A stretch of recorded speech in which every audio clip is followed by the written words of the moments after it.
para essa cultura, né? Que esse povo tão acolhedor vivencia aqui todos os anos.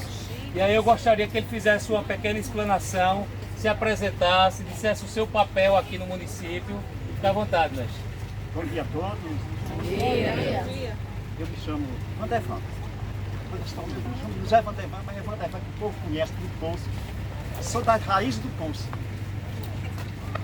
Tudo que eu aprendi foi escutando os meus antepassados. Era como eles tivessem, guarda isso aí que alguém vai precisar. E eu havia surgido tanta conversa na casa do meu pai, a gente sentava lá para conversar, os idosos contando as suas histórias. E eu aprendi muitas histórias do Poço. Isso me envaidecia muito, porque isso era escutar. Eu não sabia por que estava escutando, mas estava guardando.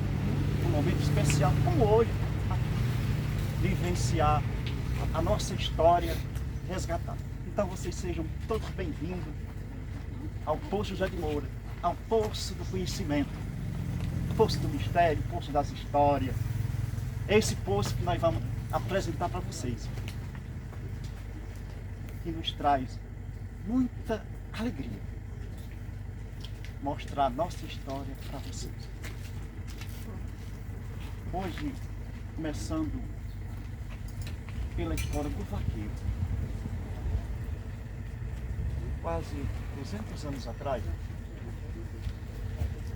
houve uma grande seca. Em 1824 houve uma grande seca na região. Essas terras daqui pertenciam à Senhora do Có. E vieram, durante a seca, mandou procurar-se água para o seu rebanho.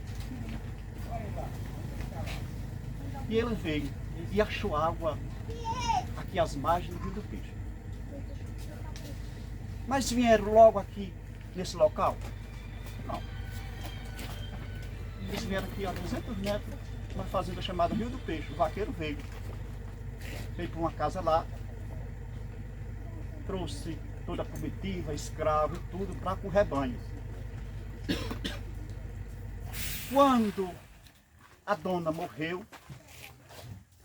ele veio para o lado do poço, porque achou água favorável ao poço. A gente tem uma história, muitas vezes houve confusão na nossa cabeça. Chamava-se aqui acima do gado. Mas essa água veio de onde? Quem descobriu essa água? É um assunto ainda muito aqui, tem confusão aqui dentro do poço. Um dizia, foi o bode. Mas a água já existia já. Nosso povo, quando vieram para cá, o vaqueiro, quando venderam lá a fazenda, o vaqueiro veio lá do poço. E aqui se estabeleceu uma criação de gado dele. As terras dele? Não. Mas na frente vai ter problema. Esse problema eu vou contar lá no memorial, outra conversa. Não vamos entrar nesse problema. Lá no memorial a gente tem essa conversa. Lembrar. E o vaqueiro chegou, começou a criar gado. Estabeleceu família, tudo aqui por perto, ao lado direito do Riacho do Poço. O Riacho dessa aqui, o Riacho do Poço é à direita. Na criação de gado. Era a nossa principal cultura. Estava tão bem estabelecido que o poço que era, quando foi mais ou menos no final do século XIX, o poço já foi conhecido assim, já tinha até representante na Câmara de São João do Rio do Peixe. Da família mesmo, do vaqueiro Gonçalo de Moura.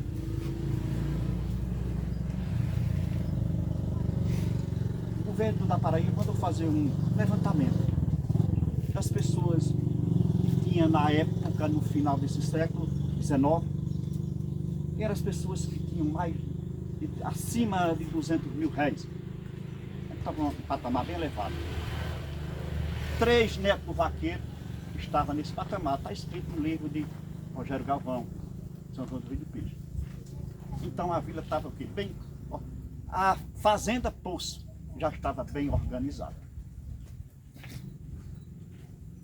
Nesse contexto, o poço foi crescendo, algumas casinhas, família, aí onde chegou a seca de 15, que dizimou nosso rebanho todo aqui. Aquele povo que estava bem, agora tinha que se inventar, se reinventar. Perderam a sua criação, tiveram que ir, a maioria do nosso povo ia para Pernambuco, alguém levou eles para lá, para a cidade de Catendas. E nessa reinventação, voltaram já com outra cabeça, agora vamos mudar a cultura. Foram para a plantação do ouro branco nosso, o algodão, e voltaram em 1917, com a plantação do algodão, plantação de cana. E nesse contexto também já tem um contexto religioso. Agora a comunidade agora já tinha outro, não era só, tinha o gado ainda, mas agora tinha outras opções. Começaram a viver no meio daquela coisa toda. Era tanto a produção do algodão, que eles construíram até uma casa, uma bulandeira, que é para fazer, levar o algodão daqui já pronto, para Mossoró. Aí nós tínhamos os tropeiros, que faziam aquele comércio todinho. Pegava a pluma do algodão, levava para Mossoró, do Mossoró trazia sal, do sal levava para o Cariri, do Cariri trazia rapadura. E ficava naquele movimento todinho. E a nossa economia ficava rodando isso aí. Nesse contexto também já tem a figura de Zé de Moura, que eu não vou me estender muito na figura, vamos deixar mais para frente. Já estava entrando a parte religiosa. Ele já estava começando a se organizar essa comunidade. Uma parte cultural, uma banda cabaçal, um grupo de reisado, que começou mais ou menos em 1920 e vem até o dia de hoje que eu estou sendo como mestre. Assim foi criado Lamposo. Falaram aqui na questão do bode. Eu vou deixar muito claro. Muita gente pensa que o bode veio com o vaqueiro. O vaqueiro não podia trazer um bode dentro de uma mata para casa, ele não trazia. O bode apareceu em outro contexto. Depois da seca, o bode apareceu. Aí juntaram uma história só e misturam um nó na cabeça das pessoas, né? O bode existia. Depois de muito tempo, disse que tinha uma porção de capim, o bode viu, foi bebendo água e viu que tinha uma porção, começaram a cavar, aí deu-se o nome da cacimba do gado. Eu fiz essa daqui. Era uma fonte de água que todos os animais da região iam beber aqui. E as famílias eram responsáveis para manter a limpeza. Eles tiraram um pedaço de terra, soltaram. O gado, por exemplo, se o gado fosse da minha família, uma semana era a minha família que organizava o bebedouro. Na outra semana, era outra família que organizava. Assim a nossa história do povo foi crescendo, a famosa cacimba do gado. É o nosso ponto principal. Até a gente está nas nossas conversas. É como daqui na cacimba do gado. Às vezes a pessoa está até longe, por exemplo, estou em São Paulo e a pessoa faz assim. A casa de fulano é perto, é como daqui na cacimba do gado. É tão um contexto cultural que a gente tem na nossa mente das conversas. Então, essa é um pouquinho da história do Poço. A gente vai se aprofundar mais nessas nossas viagens, a gente vai conhecendo mais as nossas histórias, as nossas lendas. Aqui tem muitas lendas no Poço, muita história. Muito obrigado.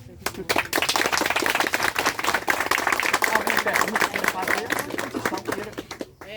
O senhor pode dizer um exemplo de lenda? As assombrosas. Eu vou dizer uma dessas daqui. A mais famosa. A mais famosa. Essa daqui a gente vê aqui é uma encruzilhada, né? Ela abre aqui, é uma encruzilhada. Esse juazeiro aqui, a porta nós estamos debaixo. Inclusive, a nossa parte religiosa começou debaixo do juazeiro, uma experiência religiosa debaixo do juazeiro. E nós estamos aqui hoje debaixo do juazeiro. E numa encruzilhada, bem aqui tem um pé de cajá aí, e tem uma, chamada-se um cacimbão da prefeitura. E a pessoa nunca podia passar aí não. Tinha mais moto que eles já, as marmotas apareciam. E certa vez, todo mundo passava aí, caía. E é muita gente que cai nessa já. Aí um dia alguém sonhou, disse assim, que tinha uma pessoa ali esperando para derrubar, só para ele dar risada. Para dar risada. E já aconteceu muita gente cair, sem ver para quê, que é uma reta. Quando ela baga o chão, cai. É uma das lendas do poço. E aparecia alguém que fosse um jacaré andando, tomando a frente do povo. Certa vez o homem ia passando lá, e ele chegou nesse também, tinha um homem com as pernas abertas, uma perna num corredor, outra no outro, tinha que passar por baixo. Não, era. Isso é tudo, e ele tentou bicicleta, chega e senta um peso na bicicleta. Senta um peso na bicicleta. Isso aí, uma O certa senhor vez... já viu alguma coisa? Não, eu não vi não, mas sei que é uma história que muito conta. Eu não vou dizer que vi, que eu não vi. Nem caiu, né? Nem caí, não. Eu tenho medo quando vou passando de moto aqui, eu tenho o maior cuidado. Eu tenho o maior cuidado. Anda com os pés no chão, O senhor só não viu que eles têm medo do senhor voltar, né? deve ser. É um mistério. E certa vez, essa mesma pessoa que viu esse homem disse que foi. Ele sentiu-se no meio daquele homem que o homem pegou ele. Botou ele debaixo do braço e deu uma volta no mundo. Agora ele disse assim que passava por baixo de arame, passou dentro do morro de Jurema, quanto aí ele sentindo a dor todinha no corpo, daquele se rasgando. Quando ele chegou, aí botou no mesmo canto, como fosse perto de um segundo, que pegou ele por debaixo do braço e deu uma volta assim, bem grande assim. Ele viu tudo aquilo, ele passando debaixo de seca, de uma barca de Jurema, passando debaixo de moita e trazendo. Quando ele chegou, ele sentiu o corpo todo rasgado. Mas olhou a roupa toda boa, não tinha rasgado nada. Ele ficou assombrado com aquilo. Dá uma volta dessa. É uma das histórias das lendas do poço. Quero ver ele botar eu dessa gravura pra mim. Pessoal, perguntas, mais alguém? Ô, mestre, pode falar um pouco do rezado daqui, por favor? Deixa eu chegar lá em cima. Eu queria falar do reisado. Lá no memorial, lá da parada. Pessoal, aproveitar a oportunidade, agradecer ao mestre, né, que também faz parte do curso, né? E a gente louva a Deus e agradece pela participação, não só dele, como de todos. E aí eu gostaria de abrir o espaço para o professor Marcelo Brandão fazer também uma explanação, né, dentro da sua área. Fica à vontade, professor. Dá licença aí, viu? Pode levar? Gostei demais. Eu estava dando aula para essa turma e a gente pode brincar de chibio com Juá também. Pode brincar de Deus. Se for eu estava dando aula porque se for. Professor, só um minutinho. Vem pra cá, pra perto de mim. Essa moça aqui quer saber o que é chibio. Depois eu digo. É um jogo de é umas É um pedras que joguinho de joga pra pedra, é um cima. joguinho de pedra. Com pedras. Eu estava escutando com atenção o que Ivan Devan estava falando. Ivan Devan começou a falar, primeiro momento que ele fala de uma seca severa e busca de água. Aí a gente já comentou isso e a gente está no melhor ambiente para a aula. A melhor aula que tem é a do campo. Na sala a gente fica com aquela teoria, mas no campo é onde a gente vê a coisa acontecer. Aí veja só, lá atrás você tem uma serra, né? Serra do Padre. Essa serra faz parte de um contexto bem maior. É o maciço do Pereiro, que vai dividir Paraíba, Rio Grande do Norte, Ceará, mas ela está aqui bem pertinho da gente. Serra do Padre, cristalina. Se você subir ali na Serra do Padre, quando você olha para baixo, você vê essa extensa superfície plana que a gente vai chamar de pé de plano. E nesse pé de plano, não vai aparecer somente esse poço. Você vê vários poços ao redor da serra. Quando a gente sobe Vieirópolis, e o trabalho de campo de vocês para Vieirópolis, se não me engano, está para o dia 20 de junho, né? Quando você está lá em cima de Vieirópolis, quando você olha para a parte baixa, você vê uma sequência de pequenos açudes. Essa sequência de pequenos açudes e esses afloramentos de água, na verdade, são o que tecnicamente a gente chama de playa lake. Playa lake, o termo técnico é esse. Que nada mais é do que o afloramento do lençol freático. Nas depressões que vão se formando, o lençol freático. Muitas vezes a água no pé de serra. Já ouvi falar olho d'água? Olho d'água é uma expressão que todo mundo conhece. Muitas vezes você tem na serra o olho d'água que vai minando a água, jogando a água tanto pela superfície como infiltrando. A que infiltra vai alimentar o lençol freático. E nas depressões forma essas ocorrências. Então aquele cara que estava procurando água para o gado, né, ele encontrava essa água aonde? Nesses afloramentos de água, nessas depressões que ficava cheia d'água. Ao longo do tempo, quando o lençol freático baixa, a água também vai baixando. É igual a água do poço, do cacimbão que a gente tem no sítio. Quando o lençol freático baixa, a água do cacimbão também baixa. Quando ela sobe, também sobe. Funciona do mesmo jeito aqui no lago. Então, quando o Vandervan estava falando, e é uma coisa que eu fico muito curioso nessa história, né? Período de seca, ocorrência de água, e uma ocorrência natural. Aí o que é que a gente faz? O que é que o ser humano faz? Se eu já tenho aqui naturalmente um poço, vamos aprofundar, né? Ele só faz aprofundar e a água vai mantendo aquilo ali. E não é somente esse exemplo, não. Esse exemplo está muito bom para a gente vir aqui. Mas ao redor da serra, você encontra muito desses afloramentos, né? Tanto aqui na Serra do Padre, como na Serra Branca, lá de Vieirópolis. É um termo técnico que a gente chama de praia-lei. E a grande importância dela é essa. Tanto para abastecimento humano, como também para a fauna e para a flora. Né? Porque são áreas onde muitas vezes as aves que passam aqui em cima, elas pousam para beber água aqui. Né? Eu não sei se aconteceu aqui, provavelmente aconteceu, né? E aconteceu de uma forma geral aqui no semiárido, a caça da ribação. Né? Aqui era o lugar ideal para se pegar. Por quê? Quando ela descia no final da tarde para beber água, eu disse, é aqui, vamos embora pegar. Né? E todo mundo conhece. E quando eu fui morar em Cajazeiro, o cara passava de balde vendendo ribação no meio da rua. Hoje em dia nem tem mais.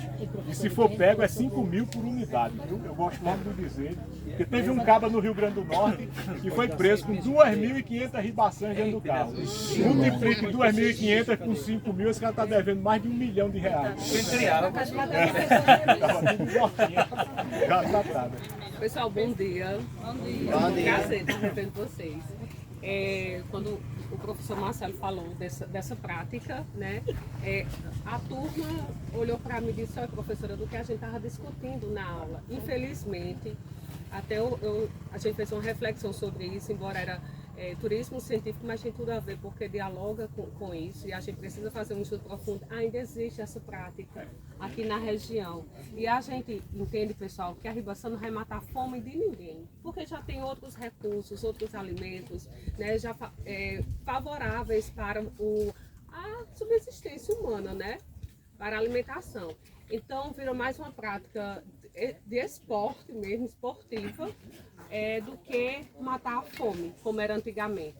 Né? Porque a seca, né, não era só a ausência da chuva. Né? Nós, naquela época, não sabíamos conviver com o clima que a gente tem aqui no sertão. Então, as pessoas saíam e passavam para essas práticas.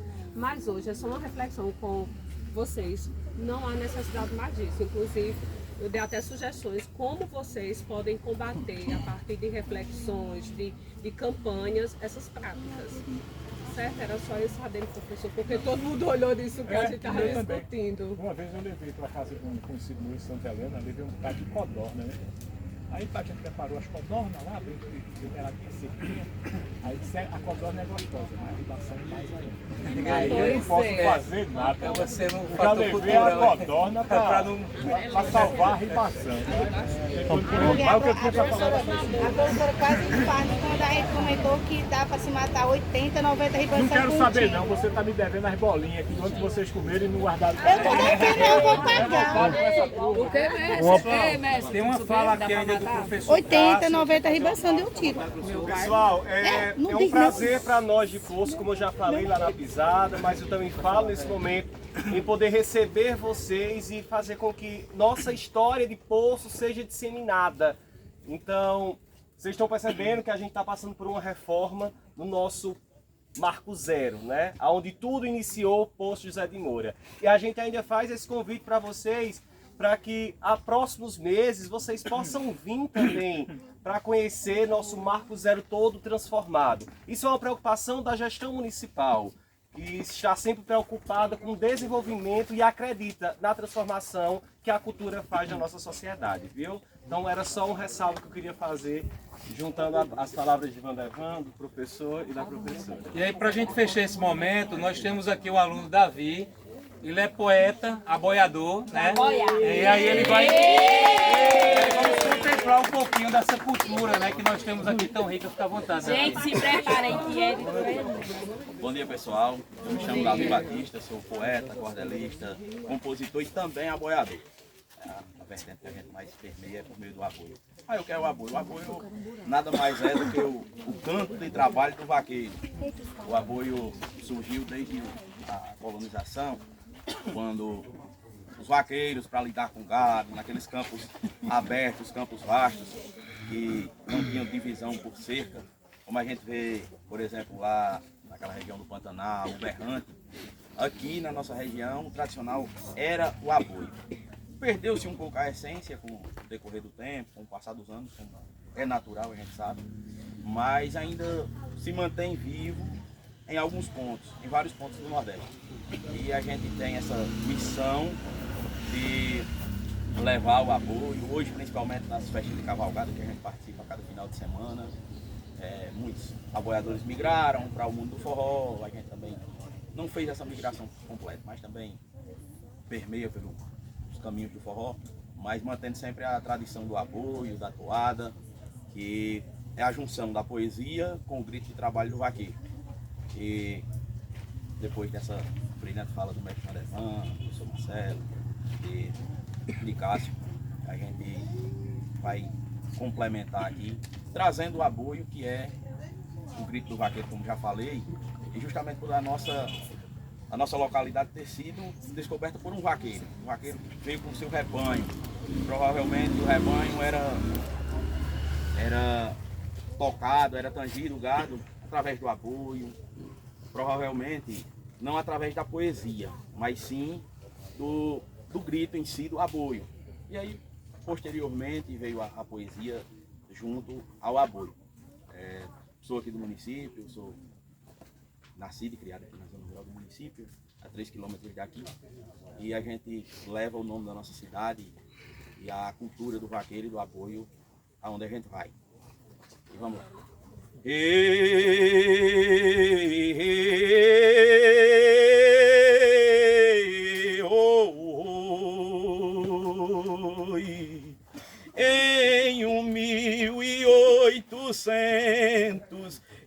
1825 ano, Gonçalo Moura chegava aqui com todo o seu plano, vindo lá do Ceará para poder habitar o sertão paraibano. E no chão paraibano que construiu seu legado, aqui formou a família e deixou bom resultado, no qual falar hoje eu quero, estando no Marco Zero, que é a cacimba do gado. Nesse chão abençoado, lugar que posso e cartaz, que no improviso eu falo tudo isso e muito mais, aonde ele habitou, e foi aqui que encontrou água para seus animais. Lembrando dos ancestrais, não vou fugir do roteiro, junto desta turma boa, na sombra do Juazeiro, forçando a minha memória para falar na história e na chegada do vaqueiro. Que foi quem chegou primeiro neste pedaço de chão, lembrando Gonçalo Moura, esse nobre cidadão, que esse eu dou nota 1000, que foi ele quem descobriu aqui esta região. Ei, com grande satisfação, a minha mente não erra. De Poço de Zé de Moura, nós podemos ver a serra, que eu tô aqui dessa vez e quero dizer a vocês, bem-vindos à nossa terra. Ei, esse é o apoio do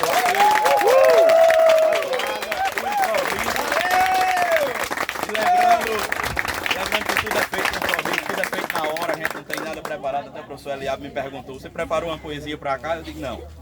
Chega na hora, a gente vai ver se sai alguma coisa. Se presta ou não, o tempo é quem vai dizer, mas vamos tentar. Obrigado, meu querido. Pessoal, aproveitar também para agradecer aqui a presença do professor Fábio, que está aqui conosco, né, professor Fazacen. Professor... Então, pessoal, estou aqui na cidade de Poço José de Moura, exatamente no Marco Zero. Estamos numa visita aqui e vamos trazer um pouco da história aí para vocês da cidade e vamos juntos.